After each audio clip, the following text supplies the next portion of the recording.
Sir बताइए sir मुझे हाँ बोलिए अरे बोलो आप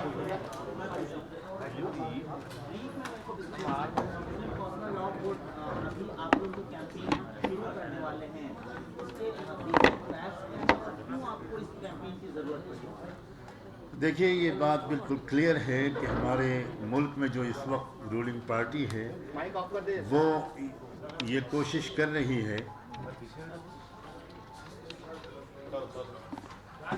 कि पूरे देश पर ब्राह्मणिकल कल्चर को, वैदिक धर्म को इम्पोज कर दिया जाए। और ये बात भारत के संविधान, हिंदुस्तान के दस्तूर के ख़िलाफ़ है। हमारा कॉन्स्टिट्यूशन इस बात की ज़मानत देता है, गारंटी देता है कि इस मुल्क के हर शहरी को अपने कल्चर, अपने धर्म, उस पर चलने की, उसको प्रोपिगेट करने की आज़ादी होगी। अब बहुत से मेथड्स इस्तेमाल किए जा रहे हैं जिसके ज़रिए से वो ब्राह्मणिकल कल्चर को इम्पोज करना चाह रहे हैं। और ये बात सिर्फ मुसलमानों को परेशान नहीं कर रही है, जितनी भी यहाँ पर सोशल और रिलीजियस यूनिट्स हैं, सिख भाई हैं, बुद्धिस्ट हैं, क्रिश्चियंस हैं, लिंगायत्स हैं, उन सबको ये बात बहुत हर्ट कर रही है। तो मुस्लिम पर्सनल बोर्ड ने ये अपनी ज़िम्मेदारी समझी, एक लार्जेस्ट माइनॉरिटी है मुस्लिम्स, उन्होंने अपनी ज़िम्मेदारी समझी कि वो उन सब लोगों को साथ लेकर और मुल्क में एक ऐसी तहरीक चलाएं जिसका मकसद कॉन्स्टिट्यूशन को बचाना भी हो और हर जो हमारी तहज़ीब है, कल्चर है, हर समाजी यूनिट अपने अपने कल्चर, अपने धर्म, अपनी तहज़ीब पर अमल करने में आज़ादी महसूस करे।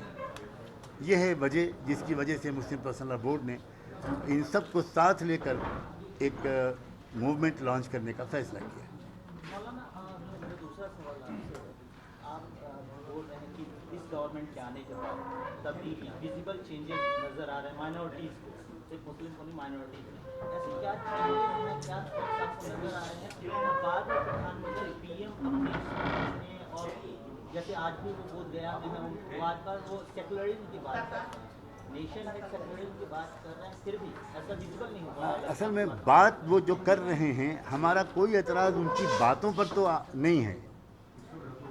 जो भी वो बातें कर रहे हैं वो तो बहुत अच्छी बातें कर रहे हैं। प्रॉब्लम ये है कि उनकी कथनी और करनी में इतना फ़र्क है कि अब शर्म आती है कि एक प्राइम मिनिस्टर बातें इस तरह की करता है और काम इस तरह की करता है। जो उनके एक्शंस हैं, हम उसके ख़िलाफ़ तहरीक चला रहे हैं। हमने उनकी किसी बात, किसी सेंटेंस पर कोई एतराज़ नहीं किया। आपको लगता है गवर्नमेंट अपनी जो खासकर माइनॉरिटीज़ के लिए जो प्रोग्राम्स है, एजेंडा हैं या डेवलपमेंटल जो वर्क्स हैं उसको इम्प्लीमेंट नहीं कर पा रही, वो सिर्फ ख्वाबों में है या सिर्फ बातों में? डेवलपमेंट के एजेंडे पर हम इस वक्त बात नहीं कर रहे हैं। अगर आप ये उम्मीद करते हैं कि किसी माइनॉरिटी को डेवलपमेंट के नाम पर उसकी आइडेंटिटी से महरूम कर दिया जाए, तो ये तो अच्छा गेम नहीं है। डेवलपमेंट पर हम अप्रिशिएट करते हैं और यह हक है माइनॉरिटीज़ का, ये कोई खैरात नहीं है। लेकिन एक तरफ आप डेवलपमेंट की बात करते हैं, दूसरी तरफ आप तमाम माइनॉरिटीज़ को अपनी रिलीजियस और सोशल आइडेंटिटी से डिप्राइव करने वाले कानून बनाते हैं और एक्शंस लेते हैं। This is not fair. Kerala में एक इम्पॉर्टेंट जजमेंट आया है केरला हाई कोर्ट का, उसमें आपका वास्ता हो सकता है, मैं उससे आपकी राय जानना चाहूँगा। बेसिकली मामला ये है कि वहाँ पर तलाक के बाद केरला हाई कोर्ट ने फैसला दिया है कि जो लेडी हैं उनको उसका जो जिनसे तलाक हुआ वो उनको हर्जाना देंगे। मेरे 3 सवाल हैं, आप इस जजमेंट को कैसे देखते हैं? क्या मुस्लिम पर्सनल लॉ बोर्ड तलाक के जो केसेज हैं, 3 तलाक के जो केसेज हैं, उसको लेकर क्या राय रखता है? उसमें रिप्लिकेशन करने की कोई आप लोगों में पहल है? और इस पूरे इशू को खासकर जो जिस तरीके से चीज़ है कंपनसेशन या उनको आपको आफ्टर तलाक जो कंपनसेशन होता है उनको फैमिली लेडी को दिया जा रहा है, उसको लेकर मुस्लिम पर्सनल। देखिए, मैं सबसे पहले तो आपसे ये कहूँगा कि इस वक्त हमने ये जो आपको यहाँ पर बुलाया है, तकलीफ़ दी है और आप आए, इसका बहुत शुक्रिया। ये हमने एक पर्टिकुलर सब्जेक्ट पर गुफ्तगू करने के लिए बुलाया है, वरना बहुत से क्वेश्चंस आपके पास हैं। हम उम्मीद करते हैं कि किसी और मौके पर हम इस सिलसिले में बात करेंगे।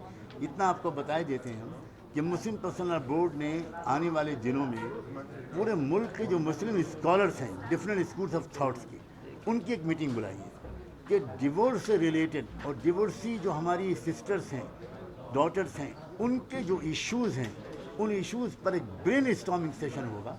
उसमें वो सब मसाइल भी आएंगे जिन पर आपने छेड़ा। ہم اس کے بعد بیٹر پوزیشن میں ہوں گے کہ ہم آپ سے کوئی بات کر سکیں. آپ اس ججمنٹ کو کیسے دیکھتے ہیں؟ میں نے وہ ججمنٹ ابھی نہیں پڑھا ہے, یہ نظرات شاید پڑھا ہو, لیکن امید کرتے ہیں کہ مسلم پرسنل لا بورڈ ضرور, اگر وہ پرسنل لا سے ریلیٹڈ کوئی ججمنٹ ہے تو ڈیفینیٹلی مسلم پرسنل لا بورڈ وہ اس کو اوپر اپنا ریئیکشن دے گا اور اس پر کوئی اسٹیپ ضروری ہوگا تو